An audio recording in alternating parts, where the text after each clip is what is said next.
Good day everyone. Now we're trying to build a project following the concept of feedback and control system of engineering. So this is a simplified block diagram of our project. Solar sa input, receiver output, and the Arduino's are microcontroller. So basically this project is about the possible maximum input, which is light energy to the system. So the receiver of the system will feed its body to the maximum light energy it will receive. Then, the output of that receiver will also be the input of the Arduino.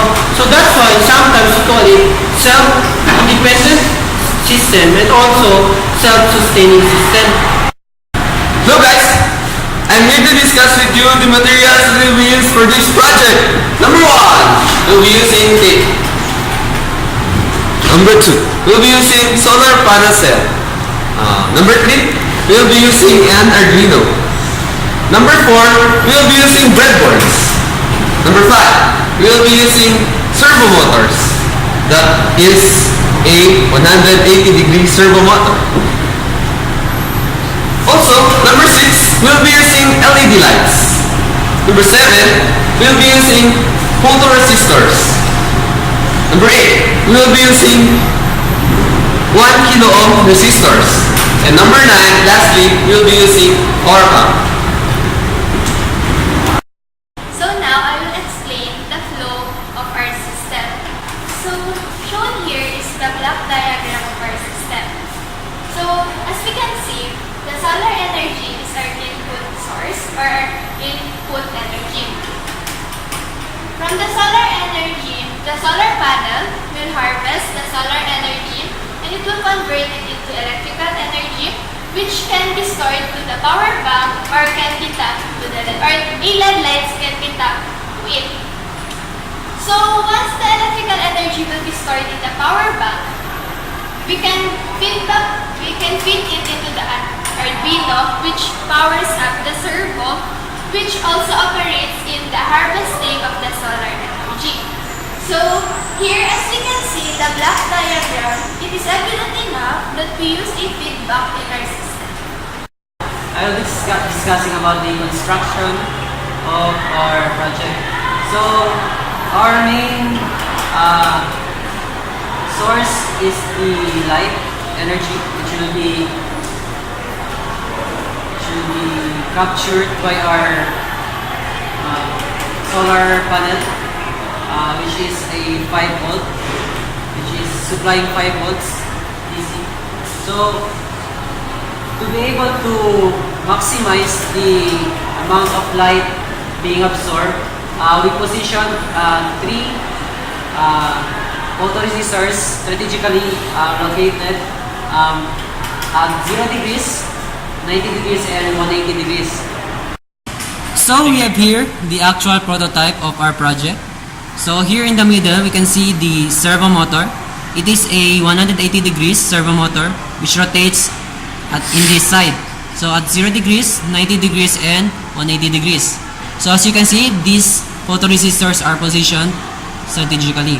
So these jumper wires are taped in a fixed position so that they will not obstruct the view, the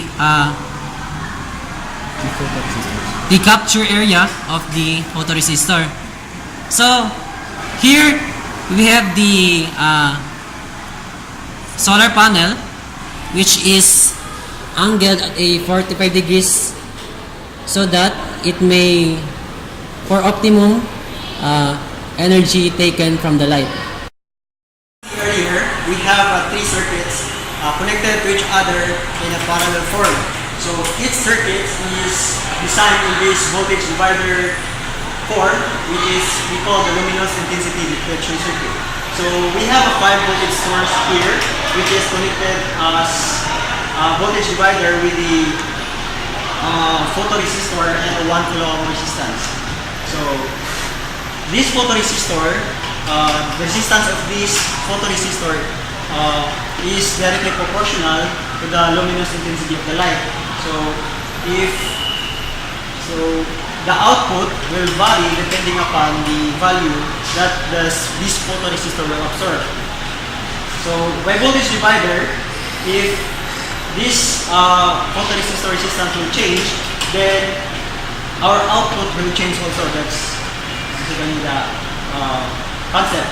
So if we have that output and we have this fixed 1 kilo resistance, we can now get the value of the resistance of this photoresistor with a given intensity of the light by solving the program. So and therefore we can get the value and compare this value to the three outputs also from these 3 pins, from analog pin A0, E1, A1 and A2. So comparing all the 3 outputs, then we can manipulate the rotation of our servomotor. So that's the second part of the construction discussion is we will look into the internal circuit of the actual prototype. So as you can see, these 3 photoresistors are connected parallel to each other with the same voltage supply of 5 volts, which is this yellow colored pin, and its ground is this pink colored pin. And since these 3 are connected parallel to each other, so the second resistor as well as the third will have an input voltage of 5 volts and also connected to the same ground. The servo motor also have an input voltage of 5 volts, which is this colored blue, and its ground is this colored black pin. If you see this part, it has 3 pins. This is the output from these 3 photoresistors. So it is connected to analog pins 0, 1, and 2, and this pin here is the control for the servo motor. So it is connected to digital pin 2. From the solar panel, you can see that the output is connected to this wire, which is also the input of this power bank. And from the power bank, we get the supply for the input of this Arduino controller. So basically, that's the system is all about. The Arduino microcontroller is a programmable device. We use this in this particular project to raise the input from the luminous intensity detection circuit, and then based on upon the readings, decide therefore the angle of the rotation of the servo. Hence, with this setup, we will be able to determine the position, or we will be able to rotate the solar panel to the best position for it to absorb the best or the greatest energy. So this is the code that was uploaded to the Arduino microcontroller. As you can see in the first line, we have #include servo.h. This is the code or the line that we use to include the library of servos, since we're using servo in our program. The next 3 lines is the initialization of the photo pins, wherein they are directly connected to the analog pins 0, 1, and 2. The diff and the LED variables are used for experimentation purposes.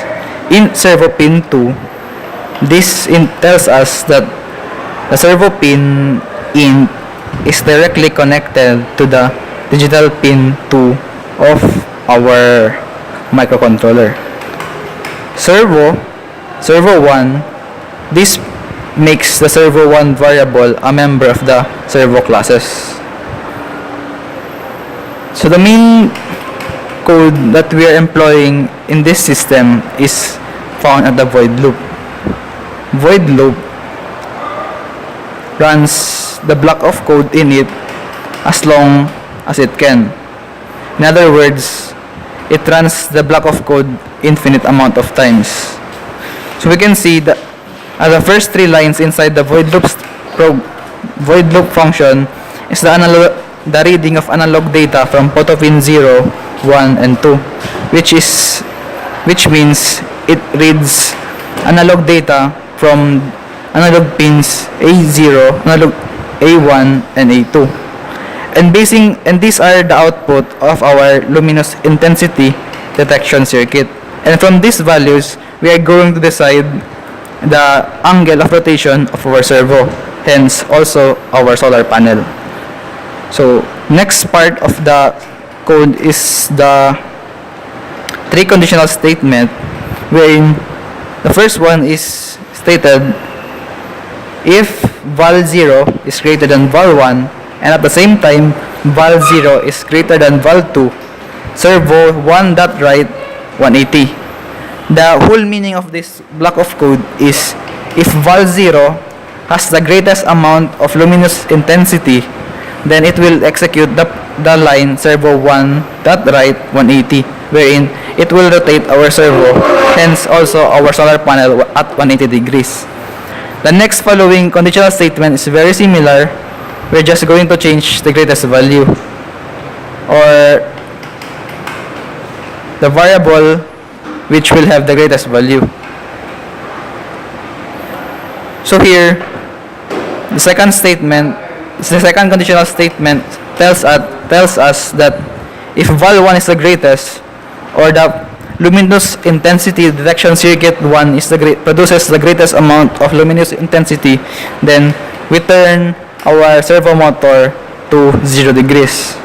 And lastly, if the photo pin 2 or the analog reading from A2 will have the greatest amount of luminous intensity or greatest amount of value, then we will move or rotate our servo motor at 90 degrees.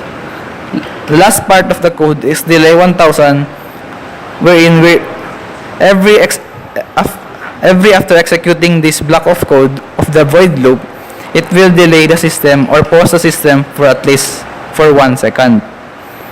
So before I forget, val 0, val 1, and val 2 varies directly according to the amount of light energy that it absorbs. The greater the light that it absorbs, the greater the value of val 0, val 1, and val 2. So that's all. Thank you. This is the demonstration of the solar panel equipped with the solar tracker system. So at first, if we will put the light here, as you can observe, the solar panel will face to the light in order to get the maximum light energy possible. If we move the light source from here to here, the solar panel will move accordingly. At the same time, if we move it here from here, the solar panel will also move. So this is based from the reaction of each of the photoresistors that we have installed. If you can see,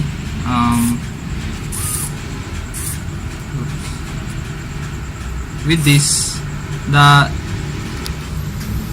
solar panel is also producing the electrical output as evident through the lighting of this LED.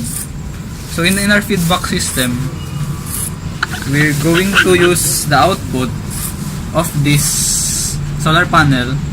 We connect this USB cord in parallel with this LED and this terminal to the power bank. Please connect, guys. Then the output of this power bank will be fed directly through the Arduino, and this Arduino will serve as the power source for our servo motor. So this concludes our very short demonstration of our solar panels with solar tracker system.